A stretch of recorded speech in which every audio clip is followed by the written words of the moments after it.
Atos, capítulo 3.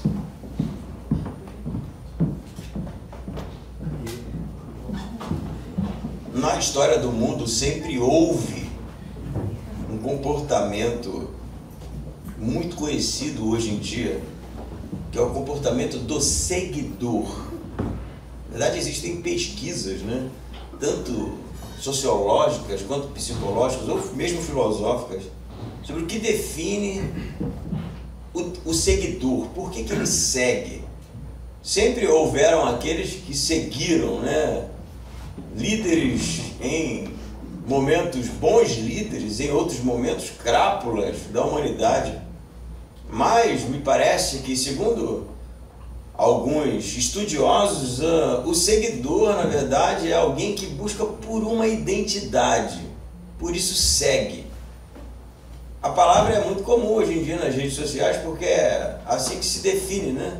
Aquele que acompanha o perfil, acompanha certos conteúdos, né? Eu posso até ser um pouco mais generoso na definição do seguidor, porque eu mesmo sigo alguns que produzem conteúdos, e normalmente não é porque eu vejo algum tipo de liderança neles, mas é porque o conteúdo me agrada de certa forma. Então, se um tempo houveram aqueles que, como seguidores, buscavam a identidade do líder, né? Buscavam o referencial de alguém que era aquilo que eu não poderia ser, por isso eu o seguia. Hoje em dia não. Hoje em dia o seguidor, ele é muito mais alguém utilitarista do que alguém que está procurando uma identidade como um todo. A gente segue porque é pertinente, conveniente. A gente segue na maioria das vezes porque aquilo serve para nós naquele momento. E se inclusive deixar de servir, a gente deixa de seguir. Simples desse jeito. O texto é interessante porque ele vai, de certa forma, também abranger esse aspecto, né? E a gente vai entender, a partir dos olhos de Lucas, no livro de Atos, ou buscar entender que definição realmente a gente pode encontrar para dar para este indivíduo que vai aqui ser beneficiado pelo poder restaurador do Evangelho e do nome de Jesus. Por isso eu convido você, mais uma vez, a ler comigo Atos, capítulo 3, a partir do versículo 1, que diz assim: Pedro e João subiam ao templo na hora da oração, a nona. E aconteceu que um homem aleijado de nascença estava sendo carregado para a porta do templo, chamada Formosa. Todos os dias o punham ali para pedir esmolas aos que entravam. Quando viu Pedro e João, que iam entrando no templo, pediu-lhes uma esmola. Fixando nele o olhar, Pedro, acompanhado de João, disse: Olha para nós. E ele ficou olhando atentamente para eles, esperando receber alguma coisa. Então Pedro lhe disse: Não tenho prata nem ouro, mas o que tenho, isto te dou. Em nome de Jesus Cristo, o Nazareno, anda. E pegando-o pela mão direita, levantou. Imediatamente os pés e tornozelos do homem se firmaram. E ele, dando um salto, colocou-se em pé. Então começou a andar e entrou com eles no templo, andando, saltando e louvando a Deus. E todo o povo o viu andando e louvando a Deus. E reconheceu como o mesmo que se sentava pedindo esmolas à porta formosa do templo. Assim, diante deste acontecimento, todos ficaram cheios de espanto e assombro. Apegando-se o homem a Pedro e João, todo o povo correu perplexo para junto deles, ao chamado Pórtico de Salomão. Nós vimos semana passada, depois do advento da ida de Jesus para o Pai, né? E do derramamento do Espírito Santo em Atos 2, como promessa daquilo que Jesus disse que se cumpriria, como a igreja primitiva passou a se comportar, como foi o início da igreja. E a gente percebeu que eles eram crentes, né, que perseveravam na doutrina apostólica, perseveravam na oração, não é isso? E perseveravam no partir do pão. Interessantemente, Lucas vai falar para a gente da oração, e o capítulo 13 é o momento em que não somente a oração era algo que acontecia junto com os crentes em Jesus, mas também no templo em Jerusalém. Lucas vai dizer para a gente que Pedro e João estavam indo para o templo orar. E a oração judaica, como o Arthur leu aqui, ela era uma oração que acontecia 3 vezes no dia no templo. Daniel orava 3 vezes no dia. Mesmo na Babilônia, mesmo distante da sua terra, manteve realmente o comportamento, né? Manteve a tradição, manteve a maneira como eles buscavam a Deus através da oração, às 9 da manhã, às 3 da tarde e às 6 da tarde. Eram os horários que se orava em Israel e normalmente no templo. Se você não estivesse em Jerusalém, não estivesse no templo, próximo ao templo, você oraria voltado para o templo. João e Pedro estão no templo, ou se dirigindo para o templo para a oração das 3. Como falei semana passada, se enganam aqueles que acham que logo de início a igreja que nasceu em Jerusalém, a igreja dos cristãos judeus ali, os judeus cristãos, que eles houvessem abandonado qualquer tipo de tradição religiosa judaica. Não, eles não abandonaram, eles não faziam mais sacrifícios, porque eles entendiam que Jesus era o último sacrifício, mas eles continuavam a sua vida religiosa como um judeu do seu tempo. Por isso eles estão se direcionando ao templo para orar, porque era importante para eles orar 3 vezes ao dia. E o texto vai dizer para a gente que, enquanto eles avançam na direção do templo, eu penso numa cena que salta, né, dos 2 discípulos indo para o templo e do aleijado sendo trazido para o templo. Porque o texto não diz que o aleijado já estava lá quando eles estavam indo para o templo, mas diz que ambos, tanto o aleijado quanto João e Pedro, estavam se dirigindo para o templo. João e Pedro para orar e o aleijado para pedir esmolas. O aleijado não vai entrar, né? Ele vai ter que ficar nas escadas ali, porque a gente sabe muito bem que esse tipo de defeito era um impedimento para entrar no templo. Ninguém aleijado, ninguém que sofresse de qualquer doença que era tida como imprópria e algo impuro, poderia entrar no templo para adoração. Esse aleijado aqui nunca havia entrado no templo. O texto diz para a gente que durante 40 anos, que provavelmente é próximo do que é a idade dele como um todo, porque se ele era um aleijado de nascença, como o texto diz, ele deve ter iniciado sua vida de mendigo, de esmolante, mesmo cedo, né? Quem sabe aí aos 11 anos de idade, que é quando um judeu se torna um homem, né? De 11 aos 13 anos. Então, ele deve ter por volta dos 43 anos, aí no máximo 50 anos. Mas durante 40 anos, esse homem pedia esmola na porta chamada Porta Formosa. O que vem a ser a Porta Formosa? Versículo 2 vai dizer que era assim chamado. Ninguém sabe ao certo qual a porta era chamada de Formosa, mas a maioria pende para achar que esta porta era chamada Porta de Nicanor, apelidada como Porta Formosa, porque era feita de um bronze muito polido, muito caro. Nicanor foi alguém que presenteou o templo com essa porta, um trabalho realmente de um artesanato bonito, belo, vistoso, e era uma das portas mais bonitas que pertenciam ao templo neste período. Por ser uma das portas mais suntuosas, por isso provavelmente o pedinte, né, escolheu essa porta para ficar pedindo. Um fluxo muito grande de pessoas passaria por ali, né? Judeus piedosos, judeus que iam para orar, como Pedro e João estão indo. E justamente, né, por conta da esmola ser algo visto como caridoso, piedoso, algo que um judeu realmente que tinha temor a Deus faria.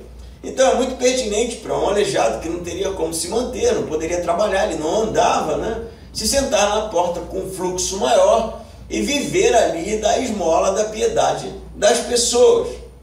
Então o texto vai dizer para a gente, Lucas vai dizer para a gente no versículo 3 que quando o aleijado viu Pedro e João, então eles estão concomitantemente chegando ao templo, né? E o aleijado parece que por algum motivo viu João e Pedro e pediu esmola para eles. Provavelmente ele deve ter sido colocado no chão e já deve ter pedido esmola para outras pessoas também, né? Porque parece que na narrativa de Lucas ele não presta muita atenção para quem ele está pedindo esmola, como qualquer pessoa que pede esmola, né? Normalmente se olha para baixo ou de maneira bem distraída, né? Num lugar onde há um fluxo muito intenso de pessoas, com a mão para cima esperando a caridade de alguém. Ele não estava prestando atenção realmente em quem estava passando. Qualquer moeda que sobrasse, qualquer judeu que colocasse nas suas mãos algo que valesse a pena para ele era vantagem. Então o que o texto diz? Que ele viu Pedro e João e também pediu uma esmola para esses dois, como provavelmente havia pedido para muita gente ali. Mas algo diferente acontece aqui.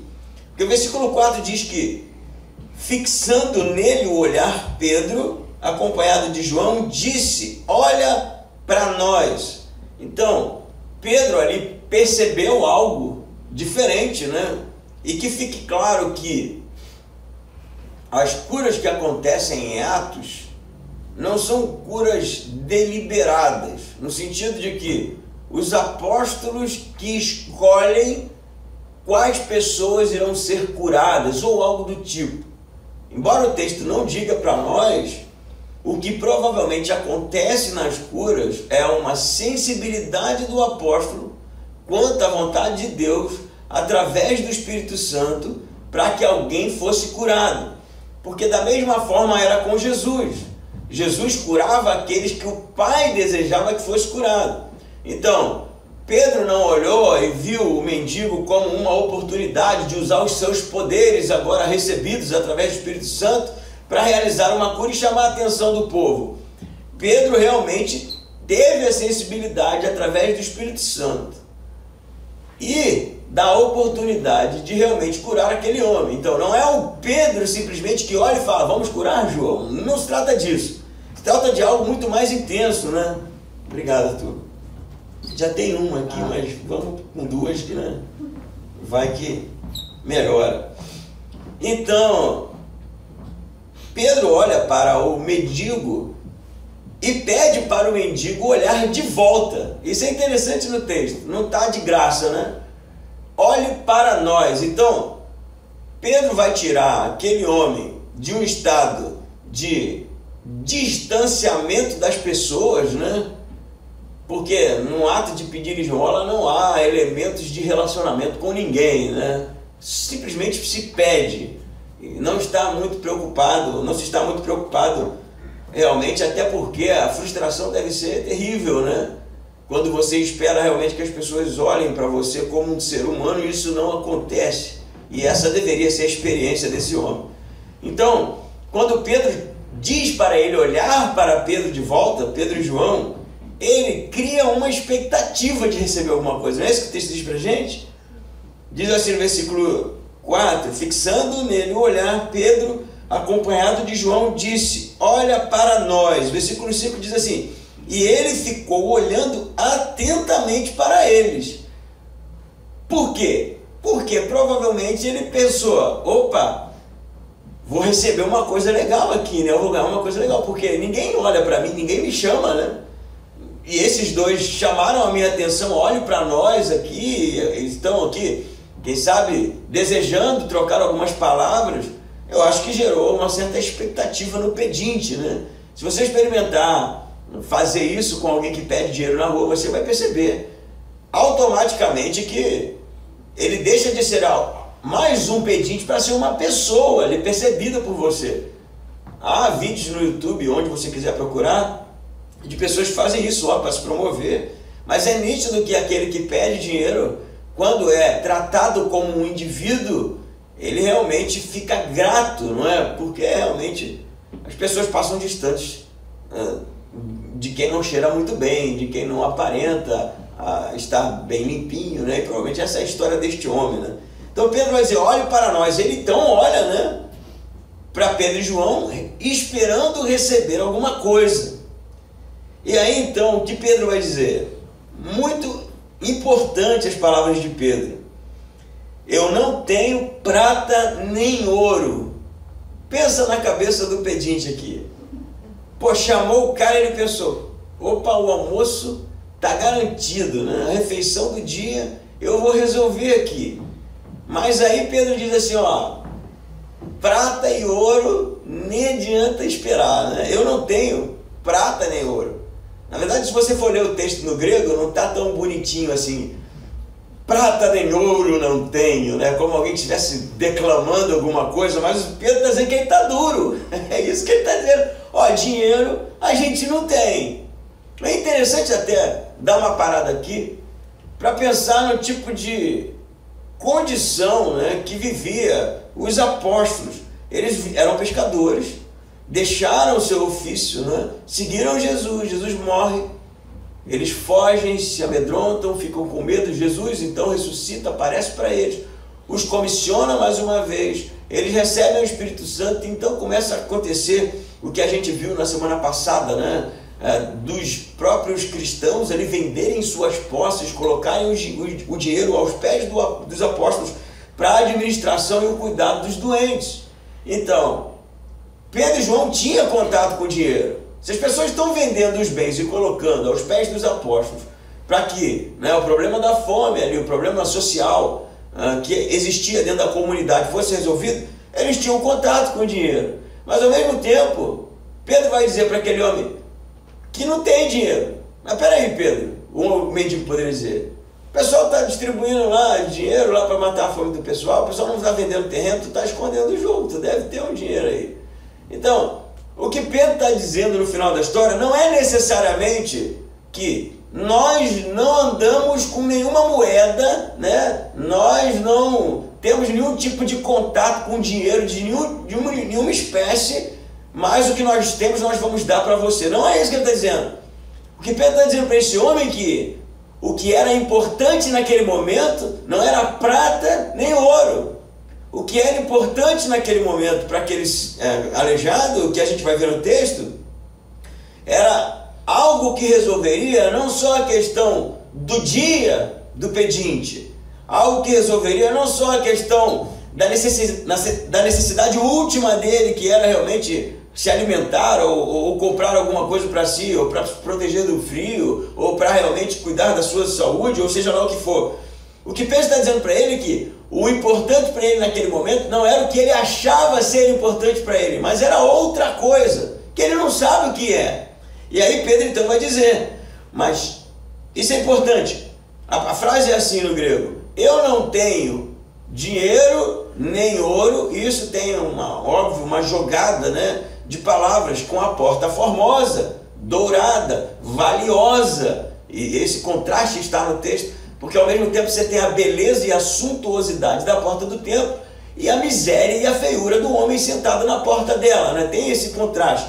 Então o que Pedro está dizendo é, eu não tenho o que você acha que é valioso e o que acha que vai resolver o seu problema momentâneo, mas tudo o que eu tenho, isso aqui é importante, eu lhe dou. E o que é tudo que Pedro tem? E que fique claro, o que o texto está dizendo não é, Pedro não está dizendo como a gente diz assim, dinheiro nenhum, né? Eu estou aqui lisinho, sem R$1, mas tudo que eu tenho, que é o nome de Jesus, eu vou te dar. Não é isso que ele está dizendo. Ele está dizendo que era tudo para ele.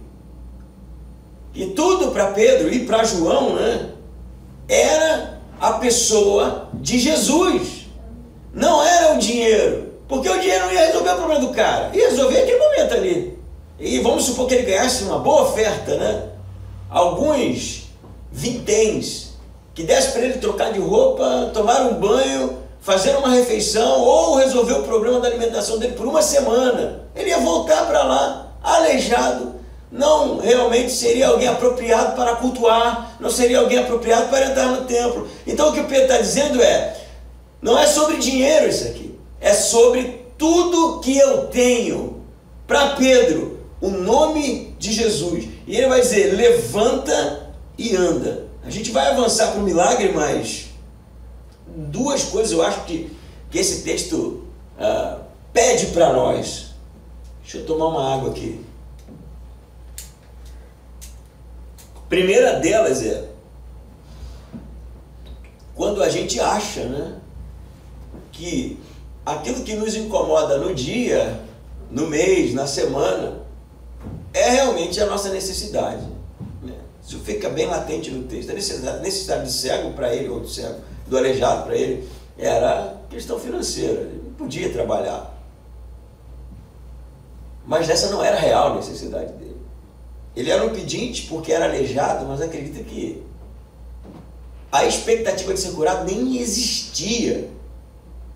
E a principal, ou o principal motivo para o desconforto e o sofrimento dele era dinheiro. Era resolver as necessidades últimas. E eu penso que muitas vezes a gente se porta dessa maneira. A gente se esquece do que realmente é valioso para nós, o que realmente pode resolver o nosso problema de uma vez por todas. E começa a olhar para aquilo que é secundário. E começa a olhar para aquilo que é pragmático. E começa a buscar as coisas que na verdade não vão fazer a diferença para nós, porque resolve o problema de hoje, mas o de amanhã não resolve. E o texto quer dizer para a gente que, nas palavras de Pedro aqui, não era um problema de dinheiro aqui, era um problema realmente de restauração. Restauração. E se a gente entender bem o texto e começar a levar ele a sério, a gente pode começar a parar de pedir que Deus resolva os nossos problemas financeiros, porque aqui é realmente sobre isso, para que Ele resolva o nosso problema, que é o problema de sermos restaurados e começarmos a perceber aonde está o valor real das coisas, aonde está realmente o valor para a eternidade, e começarmos a clamar para Deus para que Ele tire de nós realmente esse espírito de pedintes desesperados, que realmente não olham com atenção para o que Deus quer dar para a gente, porque a gente sequer dá tempo para que Deus diga o que Ele realmente quer realizar na nossa vida, porque a nossa cabeça e o nosso coração está cheio de coisinha ridícula, achando que é muito importante. Pois o texto vai dizer para a gente, Pedro vai dizer para a gente, Jesus diz para a gente, seu evangelho todo, e eu vou dizer também para vocês e para mim também, o que Jesus diz o tempo todo aqui: buscai primeiro o reino dos céus, buscai primeiro o reino dos céus, olhai para as coisas lá do alto, olhai ou juntai tesouros, não é isso? Na eternidade. Essa linguagem está no Novo Testamento todo, isso está sendo manifesto aqui. Mais uma vez, o teu problema, o meu problema, não é a nossa saúde necessariamente, não é o nosso problema financeiro necessariamente, não é ou não são os nossos problemas emocionais necessariamente. O nosso problema é não entender que o nome de Jesus é suficiente para nos transformar e nos restaurar. E isso basta. Basta. Experimente quando você for fazer a sua oração de hoje, se você não fez ainda, agradecer pela restauração que Jesus realizou na sua vida, e que isso é maior do que qualquer probleminha que a gente esteja vivendo. Eu não vou dizer para você que Deus não se importa com os nossos probleminhas, é óbvio que Ele se importa, mas não é sobre o que Deus se importa aqui, é como nós vemos Deus. Pode ser que o que Deus esteja falando para a gente nos momentos que a gente clama, por resolução dos nossos problemas, é: olhe para mim. Porque a gente pode estar orando sequer dirigindo os olhos na direção de Deus. Sabe isso? Repetindo, dia após dia, noite após noite, as mesmas coisas, mas não voltamos os nossos olhos para Deus. O que Pedro diz aqui para ele? Olhe para nós. Por que ele fala isso? Para pensar. Por que Pedro fala isso? Ele poderia só falar: esteja curado, pau, pum, oh, que bonito, ia ser a mesma coisa. Mas o autor diz que Pedro faz questão de chamar a atenção daquele homem, para que ele entendesse o que é que está acontecendo aqui. E Pedro vai salientar depois do seu discurso Vocês estão espantados com o que aconteceu? Não fomos nós que curamos. Foi o nome de Jesus. Olha o que Pedro vai dizer para ele. Em nome de Jesus Cristo, o Nazareno, anda. Por que ele chamou a atenção do cego? Para que o cego entendesse que aquilo que estava sendo feito na vida dele era através do nome de Jesus. Deus quer que a gente olhe para Ele e entenda que o que Ele tem para realizar na nossa vida é grandioso, no sentido de ser restaurador, no sentido de tirar a gente do estado de indiferença relacional com Ele e transformar realmente as nossas preces, o nosso dia a dia, o nosso cotidiano, o nosso comportamento em algo fruto de um relacionamento, de pessoas que se olham, sabe? Deus olha para nós o tempo inteiro, mas nós não olhamos para Deus o tempo inteiro, e Deus quer que a gente se olhe nos olhos. É óbvio que é uma linguagem metafórica, né? Porque você pode falar, como é que eu vou olhar no olho de Deus, cara? Que loucura que você está falando, né?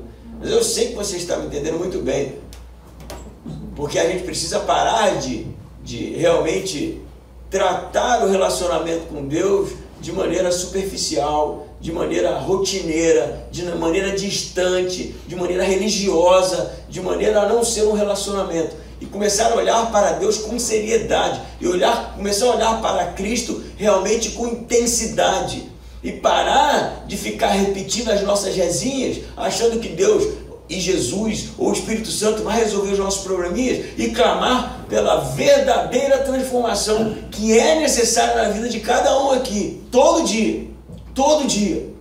Então quando você for orar hoje, ouça, mais do que fale, ouça. Eu tenho certeza que você vai ouvir o que o texto está dizendo aqui, ó. Olhe para mim, olhe para mim. Esse é o chamado realmente de Deus para nós. E o que vai acontecer depois? Ele diz, em nome de Jesus Cristo Nazareno, anda. E o cego, eu cismei com o cego, né, velho? Não é cego, ele não é cego, ele é aleijado. E ele vai andar de primeira? Não. O texto não diz que ele saiu andando. Olha esse detalhe. Em nome de Jesus, anda. O que Pedro fez? Versículo 7. Pegando ele pela mão, aí tem um intervalo. Se você pensa que Pedro falou, em nome de Jesus, anda, pegou o cara e deu um solavanco, jogou o cara para cima, não foi isso. O cara é aleijado há 40 anos. Nunca andou, nem sabe o que é andar, não tem a experiência de andar. Então, vamos lá. Pedro fala, olha para nós, ele olhou, está esperando receber alguma coisa, não tem dinheiro já, né? Putz, não vai ter dinheiro, qual é desses caras? E aí Pedro fala assim, em nome de Jesus, provavelmente o aleijado sabe quem é, morreu crucificado tem pouco tempo, né? Ele sabe quem é, mas ele também sabe provavelmente das curas, dos sinais que Jesus realizava. Estava na porta do templo ali, provavelmente até Jesus ele viu, né? Jesus ficava discussando ali na área do templo. Então Pedro fala assim, em nome de Jesus Nazareno, anda. Aí o aleijado está aqui. Hã? Como assim, né? Anda. Experimenta fazer isso com o aleijado, que foi a vida inteira aleijado. Anda, ele vai te olhar e vai. Que viagem é essa, né? Anda do quê? Do que você está falando, né? Mas há o gesto aqui de Pedro estender a mão para ele. Perceba isso. E há também, embora o texto não diga, mas isso aconteceu, do aleijado esticar a mão para Pedro. Porque se não fosse isso, Pedro ia dizer assim, anda, e ele ia andar. Mas não foi o que o texto contou para a gente. O texto diz que Pedro pega ele pela mão. Então há um movimento de Pedro de pegá-lo pela mão. E há nesse gesto um desafio para o aleijado realmente dar a mão para Pedro e correr o risco de ser levantado por Pedro. Ele era um aleijado, ele poderia cair no chão, ele poderia ser, quem sabe, exposto a algo muito mais vergonhoso do que ficar pedindo esmola, um tombo, né? Pensa nisso, rolar as escadas, ele inseguro, ele não andava, né? Então, importante aqui porque depois Pedro vai dizer no seu discurso assim, ó, a fé no nome de Jesus que curou este cara. E aonde está a fé deste aleijado? A gente procura no texto e muitos vão pregar assim, não havia fé nele. Jesus curou porque quis curar. Mas a fé do aleijado está justamente em aceitar o desafio de pegar a mão de Pedro e se colocar em pé. Entende isso aqui? Ele era aleijado, ele precisava fazer esse esforço. O milagre não foi catapluf, tudo bom, leva. Não, o milagre foi assim, anda, e aqui a mão, ó, e aqui o aleijado. E o que ele faz? Ele fala, não vou te dar a mão, tu vai me derrubar, que tu não vai me curar, isso não existe, né? Como é que eu vou andar 40 anos assim? O que ele faz? Ele confia, de certa forma, que eu não sei me explicar, que aquilo que Pedro falou realmente iria se realizar. Então ele dá o passo na direção do milagre, dá o passo na direção do nome de Jesus, entrega a sua mão para Pedro, confia que o que Pedro está fazendo é realmente algo que vai trazer um resultado e se coloca de pé.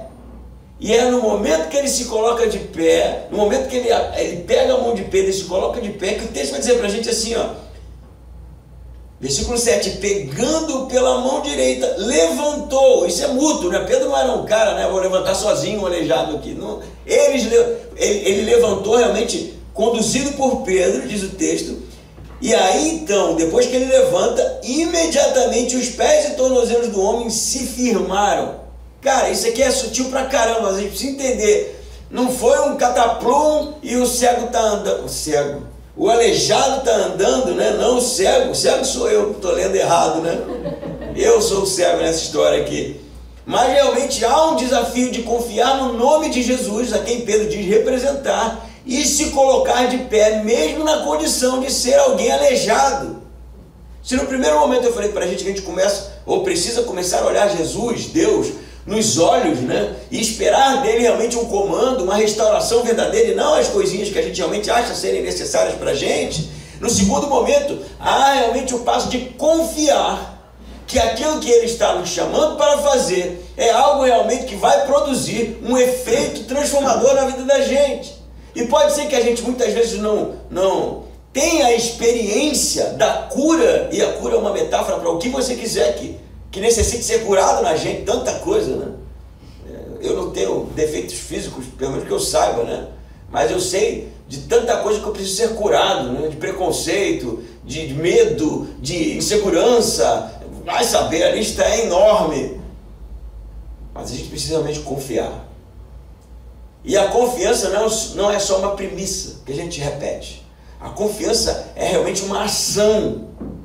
Precisa produzir na gente o ato de se levantar de qualquer lugar que a gente esteja sentado, estagnado, parado, esperando Deus fazer alguma coisa, esperando alguém fazer alguma coisa.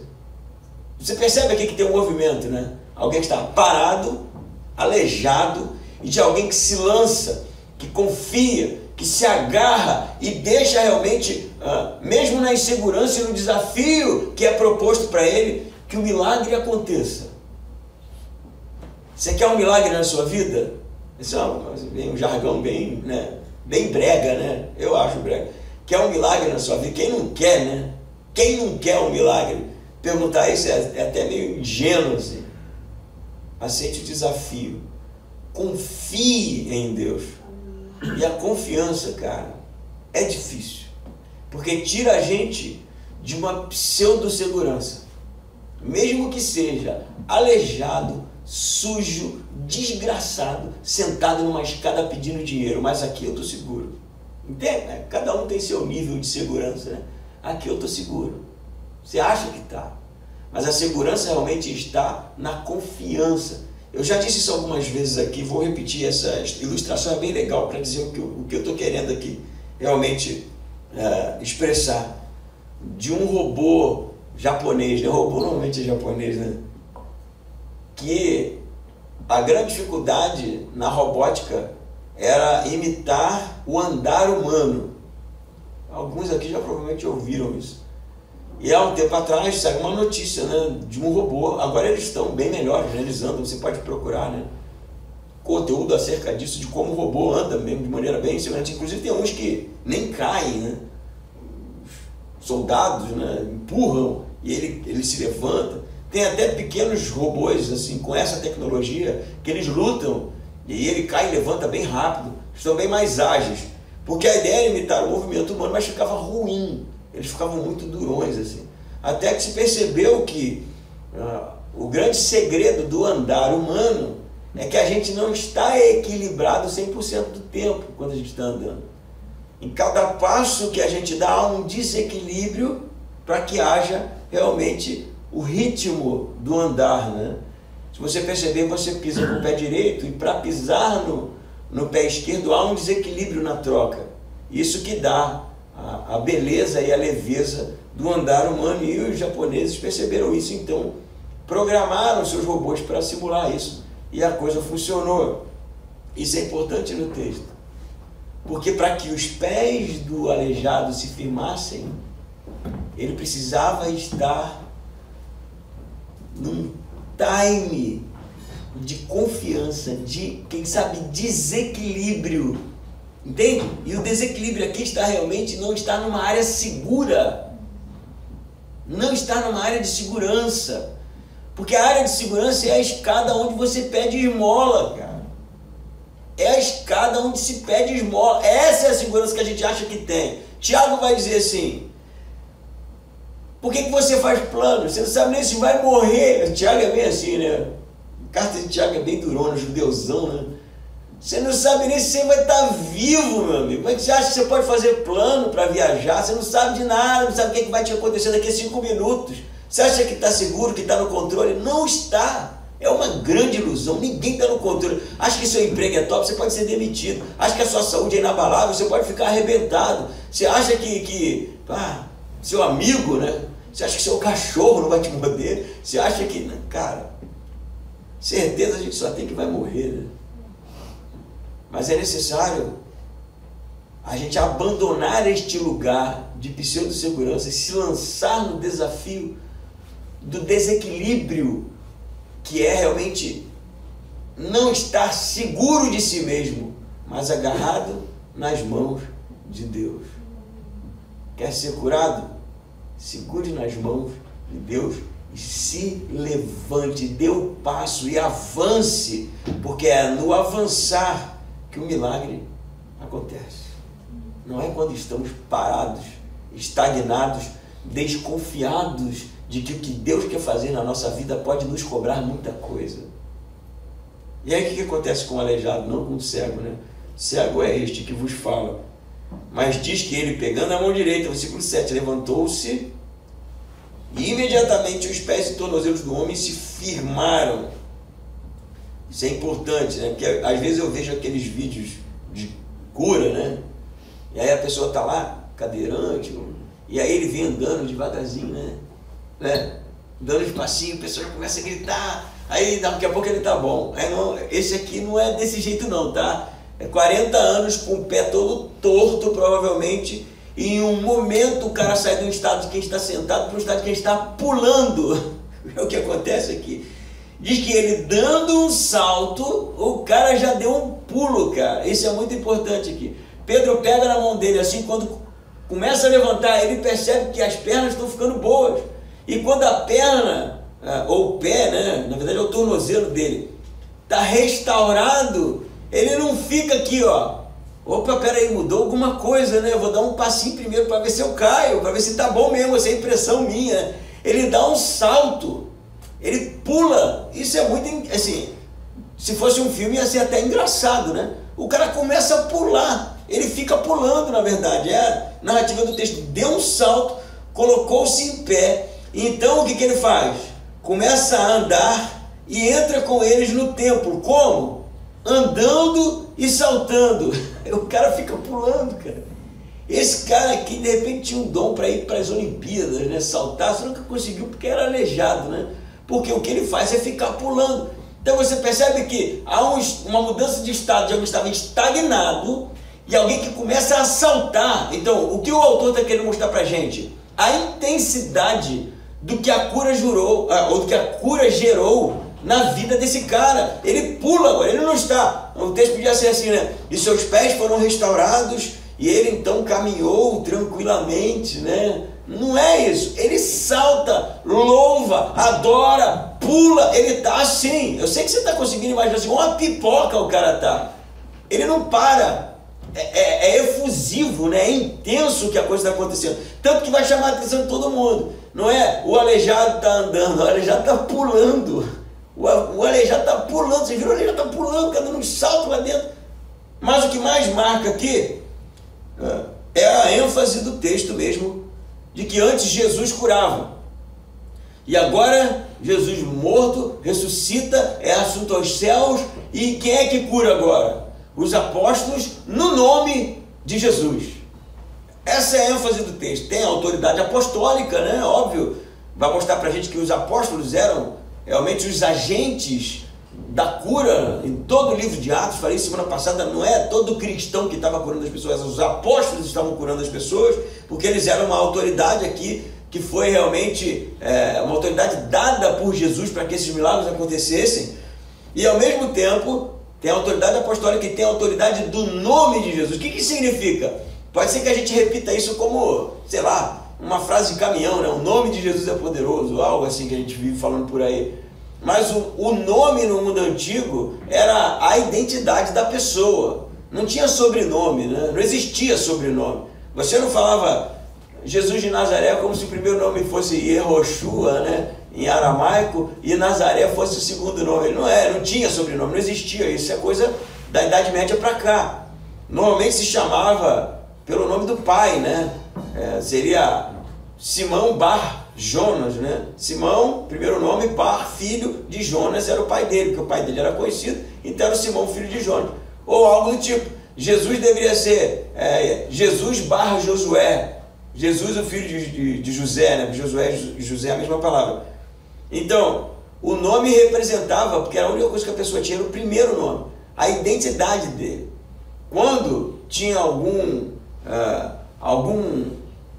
diretriz, né, algum comando da parte de Roma, por exemplo, os soldados chegavam lá e diziam, em nome de César, em nome de Nero, né? Colava na parede, agora as coisas são dessa forma, os impostos mudaram, era assim que se dizia. Então a autoridade não estava no soldado, mas estava em quem ele representava. O que Pedro está dizendo aqui? Na autoridade de Jesus, o Nazareno porque veio de Nazaré, né? Na autoridade daquele a quem eu represento. Então quem estava curando, como Pedro vai dizer, não era Pedro, era Jesus curando, através de Pedro. Isso é importante salientar no texto. E outra coisa aqui, importantíssima, é que o nome de Jesus, ele é suficiente para curar aquele aleijado, coisa que seria impossível de qualquer outra maneira. E ele faz muito mais do que isso. Ele restaura o aleijado à condição de adorador. Porque antes ele não podia entrar no templo. E agora ele vai para onde? Para o templo. Interessante isso, né? O aleijado podia ir para outro lugar, cara. Ele podia correr para a padaria. Vou comprar um pão agora, eu já peguei alguns aqui, já ando, né? Ou sair correndo para contar para a sua família. Não, é uma boa ideia, né? Eu vou contar para os meus amigos da família. Ou então, chutar aquele lá que maltratou ele, que chegou, né? Vou me vingar, agora eu estou andando. Há tantos universos, né? Que poderiam realmente fazer parte da história de alguém que foi aleijado a vida inteira e agora anda. Mas o que ele faz? Ele vai para onde? Fazer o que, gente?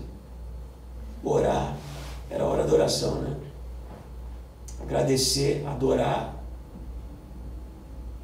Porque essa é a história de alguém que entendeu que a transformação na sua vida era fruto do poder de Cristo e o seu coração era grato. E aí, óbvio, não vou perder a chance de fazer essa aplicação, né? Quantas vezes a gente encontra realmente com o milagre, com o divino, com o transformador, e a gente esquece rapidinho. E volta a viver uma vida de indiferença com Jesus, uma vida de indiferença com o reino de Deus, uma vida de indiferença com tudo que Ele tem feito na nossa vida. Pega a sua história aí, pega a sua trajetória cristã. Você pode olhar para trás e ver quantas vezes Deus curou a gente, livrou a gente. Você pode ver as mãos de Deus em momentos críticos da nossa existência. Você pode ver o poder de Jesus transformador na nossa história quantas vezes, cara. Quantas vezes Jesus não estava olhando para a gente, cuidando da gente, no momento que estava tudo desesperador. A gente hoje pode ver que Deus curou a gente, mas o nosso comportamento tempos depois é como de indiferença. É como se nem tivesse feito. Mas a história que é narrada aqui para a gente é de alguém que tem o coração grato. Ele não só se dirige ao templo e é restaurada a condição de adorador e vai para o templo adorar. Acontece algo mais aqui, que diz assim, ó, o versículo 10 diz que eles ficaram cheios de espanto, as pessoas, né, porque perceberam que o aleijado que pedia esmola agora estava andando e saltando. E o 11 diz que o que aconteceu com ele? Apegando-se o homem a Pedro e João. Isso aqui é interessantíssimo. A palavra apegando aqui é craterro, que tem o significado de não deixar ir embora. Ele grudou nos caras. Tipo assim, eu imagino, porque se a gente continuar lendo, né, eles vão para o pórtico de Salomão. E da porta de Nicanor, onde eles estavam, até o pórtico de Salomão, tinha que atravessar a área dos gentios, a área das mulheres, e aí sim chegava no pórtico de Salomão. E o aleijado? Grudado, velho. Grudado, ele não deixava eles se distanciarem dele.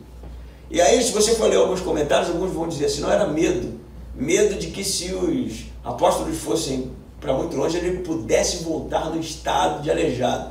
Mas na verdade não é isso que o texto está dizendo. O texto está dizendo que ele cola neles porque ele se apaixonou por ele. Ele está grato, feliz. Ele vai para o templo, agora ele pode orar também, agora ele pode participar da adoração também, e ele quer ficar com esses caras. E você pode até pensar assim, não, claro que ele quer ficar com os caras curaram ele, mas não foi sempre assim não. Jesus mesmo curou algumas pessoas que foram embora, nem agradecer, eles agradeceram. Mas qual é o comportamento do aleijado aqui? Ele se identifica com os apóstolos, ele realmente faz parte daquilo agora. Eu não sei o que esses caras representam, ele deve pensar, embora ele saiba quem é Jesus, e ele saiba também que o nome de Jesus foi quem curou ele, mas ele agora se sente atraído por isso. Ele agora é um seguidor de Jesus. Mas ele não é um seguidor porque ele carece de uma liderança, pura e simplesmente. Ele é um seguidor porque realmente ele se sente representado, porque ele entende que essa agora é a sua nova identidade, alguém que foi transformado por Cristo. Alguém que foi transformado por Cristo. Uma pergunta para você: por que você vem ao culto? Por que você vem à igreja? Por que você faz parte do cristianismo? Por que você faz parte de alguma coisa religiosa? Porque o líder é carismático, porque as pessoas são legais, porque o lugar é agradável, porque a música é legal, sei lá, são tantas possibilidades, né? Mas a gente, no final da história, precisa entender que o que faz diferença na nossa vida, o que nos atrai, o que nos deixa apaixonado é o nome de Jesus. E a gente não desgruda, e a gente não larga, e a gente se sente atraído o tempo inteiro, e a gente segue onde quer que ele vá. Foi isso que Pedro disse. Quando Jesus disse que iria morrer, Pedro disse: eu irei por você até a morte. Não foi, né? Negou Jesus. Mas Jesus aparece para ele de novo, né? E restaura a vida de Pedro. E agora Pedro realmente irá por Jesus até o fim. O que o aleijado está fazendo aqui? Né? Vocês não vão embora não, cara. Eu vou ficar na cola de vocês aqui. Onde vocês estão, eu vou. Eu estou vendo aqui Pedro andando e está o cara atrás, né? Grudadinho. Eu até ouso dizer que o apegando-se tem um elemento de segurar na roupa. Ele andou assim, com alguém segurando na tua roupa aqui, ó. E aí Pedro indo e está o cara aqui, ó. Aí Pedro, pô, velho, vai ficar ruim da gente andar assim. E atravessa o Pacto do Gentil e está o cara lá, né? E aí, peraí que eu vou ali lavar a mão. E está o cara lá. O cara não larga eles, apegando. Por isso que a multidão vai perceber. Porque aquele cara que era cego não era cego, gente. Vocês têm que parar com isso de chamar o cara de cego, né? O cara não era cego. Aquele cara que era aleijado, ele realmente ele entendeu o que representava o poder que emanava daqueles apóstolos na vida dele. Representava o nome de Jesus, o Messias de Israel, o Filho de Deus. E agora ele simplesmente deixou de ser um aleijado para ser um seguidor. Seguidor. E o seguidor vai aonde Cristo está. E o seguidor está onde Jesus está. O seguidor não é um seguidor nos moldes contemporâneos, que se o conteúdo não for muito agradável, você aperta aqui e deixa de seguir. E aquilo já não atualiza mais, não aparece mais para você, né? O seguidor verdadeiro, nos termos de Atos, é aquele que gruda em Jesus. E ele quer saber de todas as atualizações. Ele quer saber de todos os comandos. Ele vai onde Jesus vai, porque isso é realmente algo que faz a diferença. Essa é a sua identidade agora. Eu não sou mais o Anderjoso Pereira de Araújo, CPF 093819422702. Eu sou um seguidor de Cristo. E assim quero ser reconhecido. E assim quero ser visto. Onde Jesus estiver, eu estou ali grudadinho. Ó. Entende isso? Grudadinho. Próximo. Junto. Relacional. Olhando nos olhos. Porque eu reconheço que aquilo que Ele fez na minha vida é inestimável. E assim deveria ser com todos nós. A gente parar um pouquinho de se olhar como um indivíduo, né? Independente, autoral, cheio de projetos, e começar a olhar para Deus, perguntando realmente o que Ele quer mudar na nossa vida, nos tirar do estado de estagnação, nos levar para um estado de relacionamento. E quando isso acontecer, os nossos tornozelos forem restaurados, a gente começar a saltar e adorar e buscar a oração no templo, em nome de Jesus, andarmos juntos, porque onde Jesus estiver, lá estaremos nós. Amém? Amém. Vamos ficar em pé e orar? Meu convite para você é: viva o desequilíbrio da fé. Confie, dependa e deixe que realmente Deus transforme a nossa caminhada. Vamos orar?